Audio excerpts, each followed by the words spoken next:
The perfect being के episode number 2 में आपका स्वागत है। तो करते हैं आरंभ इस वीडियो का। अब हम एमसी के पावर अवेकन होने के 2 साल के बाद का सीन देखते हैं। एमसी खुद को शीशे में देखकर सोच रहा होता है, क्या ये सारी मसल्स मेरी पावर्स अवेकन होने के बाद ही आई हैं? वो खुद को शीशे में देखकर खुश हो ही रहा था, तभी उसकी मॉम पीछे से आ जाती है। वो एमसी को चुपके से घूरने लगती है, तो एमसी को पता लगता है कि वो उसकी मॉम उसको देख रही है। तो वो बोलता है कि आप मुझे ऐसे क्यों घूर रही हो? वो बोलती है, मैं बस देख रही थी कि तुम कितने अच्छे लग रहे हो। उसकी मदर आगे पूछती है कि तो तुम्हें ट्रांसफार्मर बनकर कैसा लग रहा है? एमसी बोलता है, मुझे ऐसा लग रहा है कि मेरे पास काफ़ी ज़्यादा एनर्जी है और मेरे सेंसेस भी शार्प हो गए हैं। फिर वो बोलता है, लेकिन आपने मुझे ये क्यों नहीं बताया? तो उसकी मम पूछती है, क्या मैंने नहीं बताया? तो एमसी बताता है, जब मेरी पावर्स अवेकन हो रही थी तब मुझे ऐसा लग रहा था कि मेरे बॉडी के सारे बालों को ज़बरदस्ती खींच के निकाला जा रहा है और मुझे काफ़ी ज़्यादा खून की उल्टियाँ भी हुई। इन सभी दर्द की वजह से ऐसा लग रहा था कि मेरी मसल्स को मिलियन पीसेस में काट दिया गया हो। लेकिन उसकी मॉम ऐसा फेस बनाती है जैसे उनको कोई फ़र्क ही नहीं पड़ रहा होता है। वो बोलती है, लेकिन अब तो हम कुछ चेंज भी नहीं कर सकती। मैंने खुद को मेंटली तौर से तैयार कर लिया था इन सभी चीज़ों के लिए।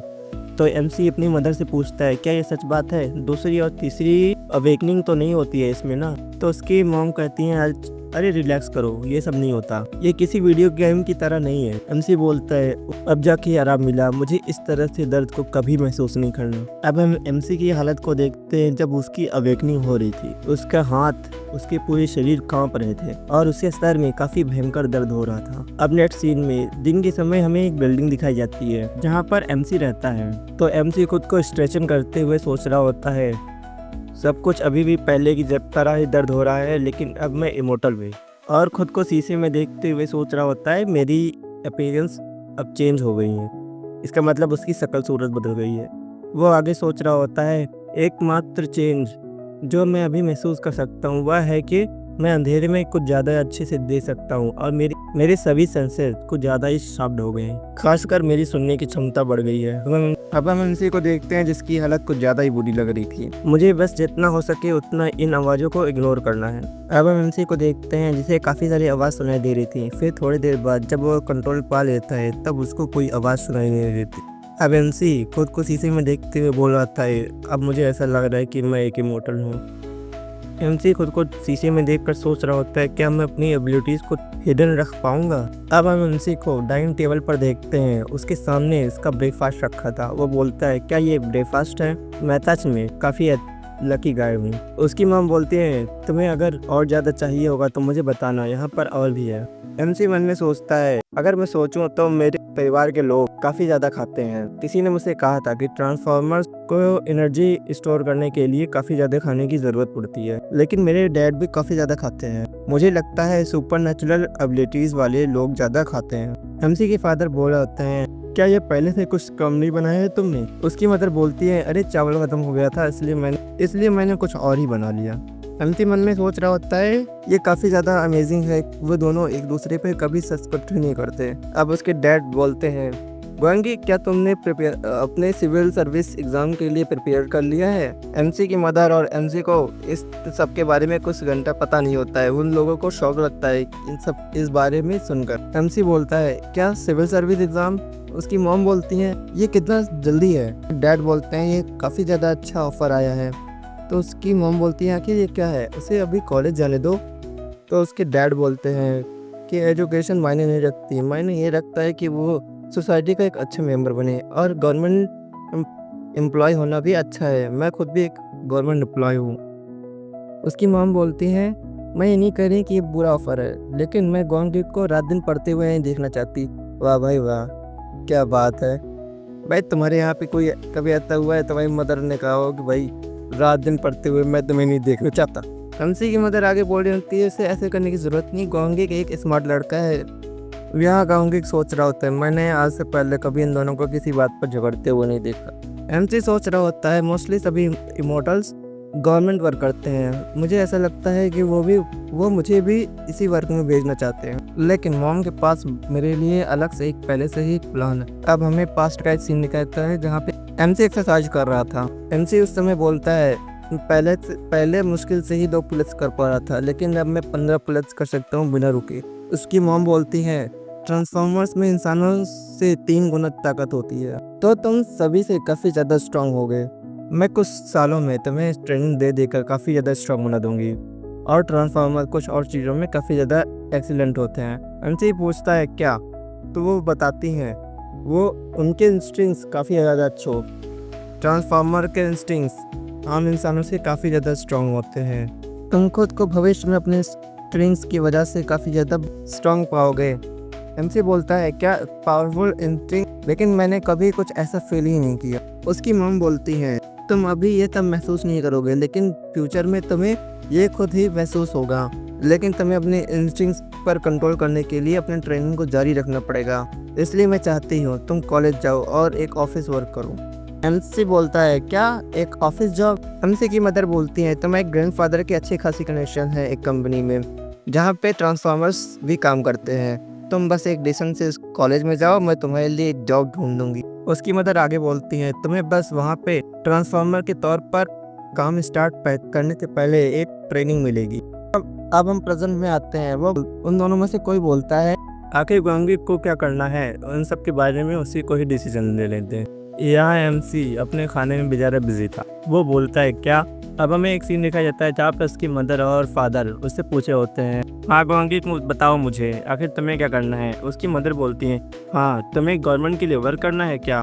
एमसी मन में सोच रहा होता है क्या मैं क्या करना चाहता हूँ, कुछ ऐसा है जो मैं करना चाहता हूँ लेकिन मैं उन्हें ये बता नहीं सकता। वो बोलता है मुझे नेवी सील्स ज्वाइन करना है। उसकी मदर फादर बोलते हैं क्या भाई, दोनों में कुछ समझ भी नहीं आ रहा तो ये आखिर क्या बोल कह रहा है ये। तब हम उसकी मदर को देखते हैं तो बोलती है आखिर तुम होश में तो हो, एक आर्म से मिलिट्री, वो भी तुम्हारी एबिलिटीज़ के साथ। उसके डैड बोलते हैं क्या एक मिलिट्री। उसकी मदर हंसते हुए बोलती हैं मुझे लगता है उसने इसके बारे में नहीं सोचा है। एमसी बोलता है मम्मी मैं 20 हो गया हूँ, मुझे मेरे डिसीजंस को लेने दो। उसकी मॉम क्रेपी फेस बनाकर बोल रही होती हैं मुझे यकीन है तुम्हें कुछ अभी बहुत कुछ करना बाकी है। यहाँ एमसी की हालत खराब हो रही होती है। वो बोलता है क्या सच में। उसके फादर बोलते हैं मिलिट्री ये कुछ बुरा नहीं है, लगता है तुम मिलिट्री इसलिए ज्वाइन करना चाहते हो क्योंकि वो थोड़ा कूल लगता है। एमसी बोलता है हाँ थोड़ा, मुझे पूरा यकीन है ये काफ़ी अजीब होगा कि 20s की उम्र में कोई अपने देश की लड़ने के लिए तैयार। एमसी की मॉम उसकी काफ़ी ज़्यादा फिक्र कर रही होगी। एमसी के डैड बोलते हैं ये ठीक है, तभी सोल्जर्स को पैरेड से लड़ने के लिए नहीं भेजा जाता, बस वो थोड़ा सा अपने ट्रेनिंग को रिसीव करेगा और बस वो एक कंफर्टेबल बैरक्स में पहुंच जाएगा। ऐसे उसे वैसे भी आर्मी सर्विस करनी ही है, ये अच्छा ही होगा वो एक ऑफिसर के रूप में ये करे। उसकी मॉम बोलती है अगर आप कह रहे हो तो ठीक है। एमसी मन में सोच रहा होता है मुझे पता था, मैं आप पर भरोसा कर सकता हूँ डैड। एमसी आगे बोलता है क्या अब मैं मिलिट्री को ज्वाइन कर सकता हूँ। उसकी मदर बोलती है हाँ तुम कर सकते हो लेकिन अभी नहीं। अच्छा ठीक है, मैं कॉलेज चला जाता हूँ और मुझे कोई सिविल सर्विस एग्ज़ाम भी नहीं देना।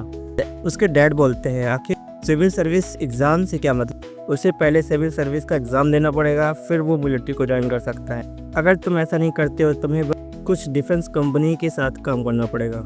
अगर तुम एग्ज़ाम देने जाते हो और वहाँ पे ये बताते हो कि तुम्हें मिलिट्री ज्वाइन करनी है तो तुम्हें कुछ एक्स्ट्रा पॉइंट्स भी मिलेंगे, तो तुम ये कर सकते हो। एमसी मन में सोच रहा होता है मुझे लगता है ये किसी और के लिए काम नहीं करेगा, ये बस मेरे लिए काम करेगा क्योंकि वो गवर्नमेंट में जॉब करते हैं। भाई देख रहे हो गवर्नमेंट में जॉब करने फ़ायदा। ब्रेकफास्ट करते हुए बोल रहा होता है अच्छा ठीक है मैं एग्ज़ाम को दे देता हूँ। उसके डैड बोल रहे होते हैं ये कुछ ज़्यादा मुश्किल नहीं होगा लेकिन मैं बस रोज़ से कुछ ज़्यादा एफर्ट डालने पड़ेंगे। एमसी बोलता है ठीक है नो प्रॉब्लम। तो मेरे इस वीकेंड के शेड्यूल तैयार हो गए। एमसी के फादर बोलते हैं मेरे पास कोई है जो हुआनसिंग में गुआंगुक को पढ़ा सकता है। तो एमसी बोलता है ठीक है। तो फिर उसको रियलाइज़ होता है उसके फादर ने अभी क्या कहा। वो बोलता है क्या कहाँ पे। हाँ उस शहर उस जगह पर मेरा कोई जानकार है, वो शहर में आने से इनकार करता है, वो एक फार्मर है।